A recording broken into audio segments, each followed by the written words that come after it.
Hi everyone, welcome to Conversations with me, your host Joy. And today we have with us Father Tony Pinto. Father Tony is the principal of Don Bosco School, Vadodara, and he is actively involved in the field of education. Many call Father Tony soft-spoken and someone who is reserved. But those who know him at close quarters will vouch for his integrity, for his conviction, and for his ability to connect closely with those who he comes in contact with. Father, what prompted you to become a priest? Why did you choose to become a Salesian priest? Actually, it is something which I kind of felt inspired to as a little child. You have to write an essay at some time, what you would like to do when you grow up. And this question was not just for an essay, it was a question I kept asking myself always. What would I like to do when I grow up? And one of the many things that came to my mind is priest. And I wondered why that option came to my mind. When I look back, I think that it was the inspiration of the Holy Spirit well then, So I feel that the choice I made was something which came over many years. Okay. Yeah, I asked the question many times, what do I want to do with my life? And then finally, I decided that this is the right thing I am called to in life. Okay. So, Father, when we speak about your childhood, do you have certain memories of your childhood which you feel could have probably shaped this inclination towards priesthood? Yes, it was basically that I have come from a family which is faith-filled, and not just a family which is faith-filled, but you would say generations of faith that has been lived out in families, the previous generations. So the consideration and the thought of priesthood and religious life is well into the family. Okay. Like my dad had an eldest brother who was a priest. My mum had one brother who was a priest, and of course they were 10 children, so another 3 were religious. So it was a very high average. Likewise in the previous generation and among cousins, practically in every family someone has answered God's call to the priesthood or to religious life.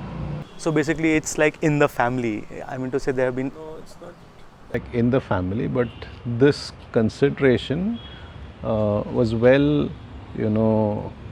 groomed into the family, that everyone should think about the possibility of God calling you. So there was, all of us probably asked the question, some of us answered. Okay, so when you joined your initial years of formation, okay, what was it like in the initial years? Actually, the first thing, I joined the apostolic school when I was just 12 years old. Okay. And I didn't really know what I was going in for, but I thought I was open right at that stage to this call. And then the next thing was, after standard 10th, after the SSC, I had to renew this decision whether to continue or not, and I decided to stay with it, though I was not very sure. Then after the 12th standard, I took a serious call, and that's the time when I was not too clear whether to take the risk now or to take it later. But somehow, I was with my grandfather who was ailing, and he passed away around that month. And one night when I was assisting him while he asked me this question, in Konkani, are you thinking of becoming a priest? I told him, yeah, I feel like that, but I'm not very sure to go ahead now or later. And he gave me a kind of a pat of assurance, saying, "Don't worry, go ahead." So that gave me some kind of confidence to say, "Fine, let's say yes now." Over the years of formation, again, a process of discernment carries on. You would say, over 10, 12 years, and again be asked the question, am I doing the right thing? Does really this life suit me? Am I really answering God's call? And the what made me continue was the fact that I was satisfied, I was happy, that I felt that I was in the right place,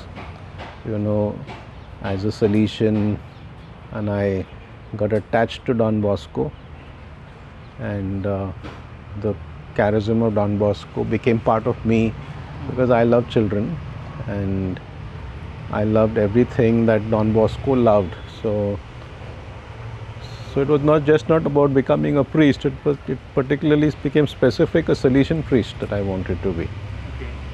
So, of course, as a youngster, there are various distractions, and likewise, so I had my moments of doubt and concern whether I was doing the right thing. I saw people my age doing different things. So then, at my perpetual profession, I confirmed that this is what I wanted to do, and likewise at my priesthood. And I like to say that that decision is something I take not once, even after being ordained. To be priest is something that I have to say yes to God every now and then. I'm not saying every day, but every now and then I've got to say yes. From what I can remember, right from your early days as a young priest, you were associated with education. Right. You were the principal of different schools right from the beginning. Was that a planned choice or it was an accidental choice? The first experience of teaching was when I was a brother, about teaching moral science and catechism. And then, when I went into practical training, then I was teaching mathematics. And then I loved teaching music and sports and all these things. So it gave me great joy being a teacher. I found great fulfillment in being a teacher. So I did my graduation with mathematics. I later on, after my priesthood, again I was a teacher and a vice principal, and a prefect of studies. So I was involved with education from the start, you could say. And then I was offered the opportunity to do my B.Ed. At that time it made it clear that I was called. I felt good as a priest, as a Salesian, to be a teacher. So I never really opted to be a principal, but I wanted to be a teacher. I would say rather unfortunately, the call of administrative duties,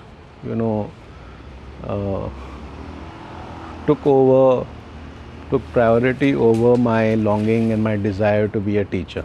I had to sacrifice that because of responsibility. But I love to be a teacher. The relationship that I enjoy with students, as an educator and a student, that relationship is something which I really enjoy. So for me, the subject is not maths and English and science and whatever. My subject is the child. So center of my life is the child, you could say. So I'm after my B.Ed, I was for 2 years at Don Bosco, Matunga, again as vice principal. Well groomed at that time also to understand how schools work. And then my first opportunity to run a school according to my vision of what a Salesian school should be was when I was placed in Nasik. And that's sitting when we met for the first time. Yeah, correct. Our association goes back to 1998 or so. Yeah, 97, 1999. 98, 99, around those years. So. from that time on, I had to, I was just 34 years old and I was given that responsibility.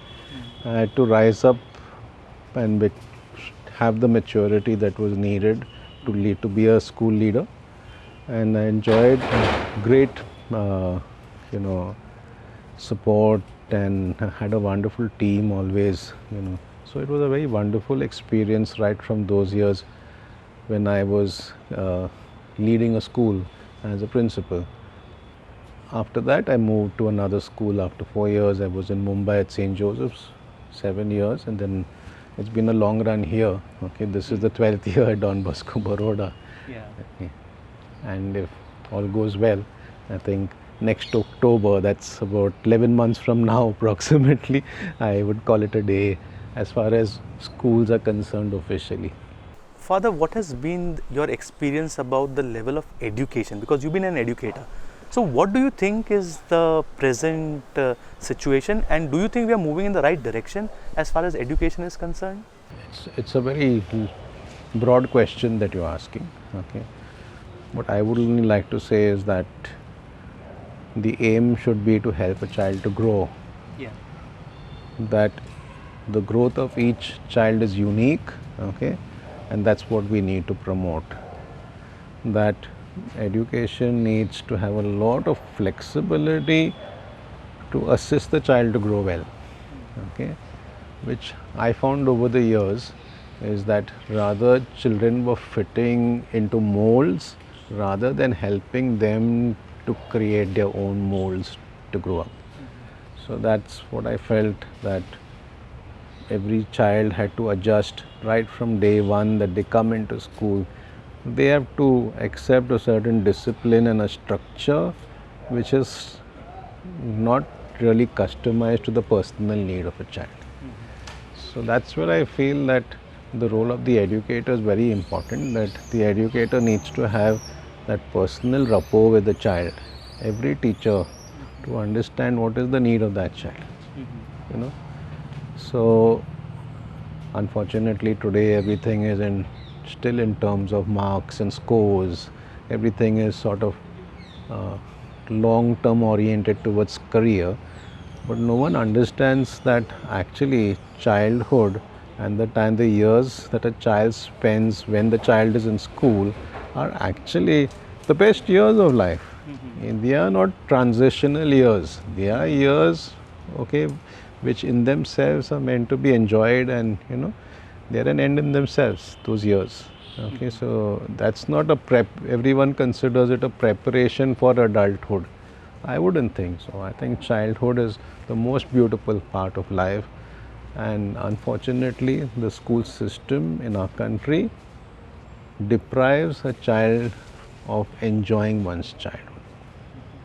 Learning is meant to be a joyful activity, an activity which is by which a child is self-motivated and wants to actually say that I want to learn, rather than I have to learn. This is compulsory and I have to study this and I have to mug this up. So I'm totally opposed to learning things by heart and memorizing. Personally, I have a very weak capacity to memorize and to reproduce. Sometimes even when I'm preparing a sermon, if I don't keep my points in front of me or a script in front of me, I'm lost.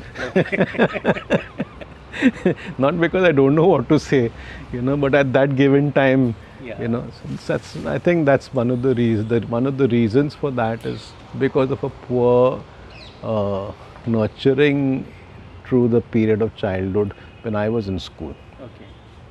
Because even from that time, everything was about studying by heart, memorizing, and this kind of rote kind of learning which was taking place, which was very mechanical. The functioning of my mind is very different, so I feel that everyone's mind processes are unique. So the system has to cater according to one's mind process. So that's the problem with our system. That has been one of my major kind of areas of attention. Okay. You know, everything should be, according to me, related to life. And the example of the educator is, by itself a lesson. So, for instance, just to say, like, sometimes we've been talking about environment. Correct. Okay, and these days youngsters, they have this again and again. They have environmental studies as a subject right from standard 1. Okay, but if you actually see the conviction about an environmental sense in everything, the way we live and all that we do, okay, that doesn't supplement or doesn't complement what we are teaching. So I feel that everything should be related to real life. Everything should be, they should be able to see by example that what you're saying is actually true and real. Education should contribute to developing a sense of honesty, integrity, which is lacking in our system. Again, when we say why so much corruption, it is not about the government. It is about us citizens, okay, who are compromisers, okay, to take the easy way out by succumbing or taking an advantage through corruption. Now, if an educational system, okay, promotes integrity as one of the most important core values, okay, more important than anything else, okay, then there would be no corruption. Correct. So, should it be finance in the institution?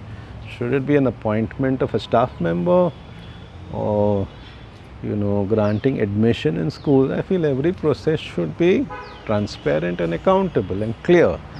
It's never going to be a perfect system, but at least it can be transparent and as clean as possible. So those are things I've actually lived out over the years, and I've had struggles with them, but I'm so glad that I've lived them out this way. I don't need to give a sermon sometimes about certain things. People observe well enough. I think, not that I've been perfect, I've also failed, and I'm a weak human being. So I'm not that kind of an example of a saint as yet.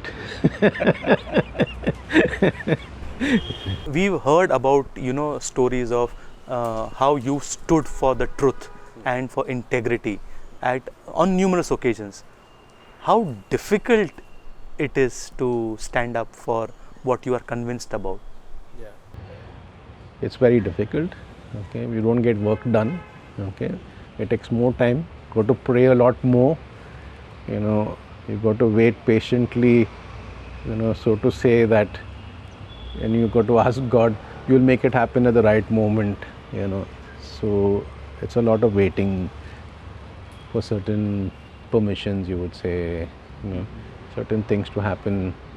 It doesn't happen immediately. Okay. So sometimes it's been a great struggle, sometimes a painful struggle, sometimes a hurtful struggle.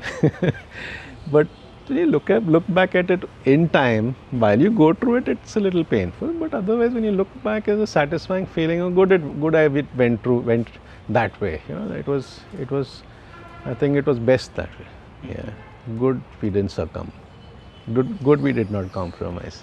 Father, I'm sure, any vocation in life, whether you're called to the married life or to a priestly life, they always go through some ups and downs. And I'm sure you might have gone through many ups and downs in your life. Sure. What is it that pushes you to steer through these difficult situations in life? Yeah. Humanly speaking, I would say, first thing, it's the love of human beings. Okay, starting with your parents, your family, the ones who are close to you, your friends, those I have been living with from an early age, my companions. Okay, I think their support, is important and has been very important and a big contributing factor. The fact that I've had good friends to talk to when I've had a struggle that has been the greatest contributing factor. Uh, Another thing I would say is spending time with oneself. You know, I spend a lot of time, I might not read or listen to music, but I spend time in solitude. Okay? And in those times, I feel that I'm in God's presence, and I feel God's presence is in me. Okay? And when God is with me, what else? He takes over. I don't have to worry about anything. Yeah. So sometimes, even in sleep, work related things and concerns keep coming, and then I've just got to take a break in sleep and say, put it aside and let's uh, be totally in God's hands and leave everything in God's hands. So I think that's the main thing. Okay. So if you would say, I think ultimately God has been the active person, and I have been the passive one. So yeah, and I've also felt the loving presence of our Blessed Mother Mary. I felt that she's been my protector, and my guide. You know. I've had a great devotion to Saint Joseph, okay, and all the saints. They are models, especially our founder Don Bosco. So when I look at struggles, I connect it with the struggles of Don Bosco. The tough times he went through, the obstacles he faced. I said the ones that I've gone through are very small ones in comparison. Yeah. Father, in the past few years, we've seen your inclination more towards these environmental activities, spreading environmental consciousness. And you've also put in many, what we could say, policies in the school where you have, say, for example, no flex, no, these kind of things. What has actually drawn you towards this environmental, say, awareness or initiative that you have begun? I was talking about core values of education. Yeah. One is integrity, honesty. Okay. Another important value is a spiritual value of faith. Instilling in young people and making them aware of God's presence always. So there are many core values. Considering the uniqueness of every child and all these things. So one of the core values of education is today to develop in every child, or help develop, promote in every child, an awareness that we are being destructive towards creation. Instead of being procreators as human beings, because God has given us this beautiful creation, and He gives it to us to promote it. But on the other hand, what has happened because of the rush of life and the craving for material things, we have destroyed a lot of things, especially starting with creation. Many things about nature, including our human nature, have been sort of destroyed, and instead of enjoying simple things, we need some very sophisticated stuff to be satisfied and happy. So I feel that today, to develop a consciousness that I am, as a human being, have a responsibility towards creation, to promote creation and to preserve it and to restore it, wherever it has been damaged, is an important responsibility. So some of the things that we considered, were rainwater harvesting, because I said we don't have a very big plot, but when I got to understand how much rain falls on this small plot and it all gets washed, all the water, just passes out of our campus, and I thought, why not, channel it towards the ground where it can be harvested again. So that's how we have these 2 rainwater harvesting plants on the campus. Another thing is, we thought about energy, that we consume so much of energy in the form of electricity and fossil fuel. So I thought, why not give, let's consider having solar energy as a, renewable form of energy. So that's when we decided, let's go ahead with the solar panel, this thing, investment into the solar panels, and then we found that very good.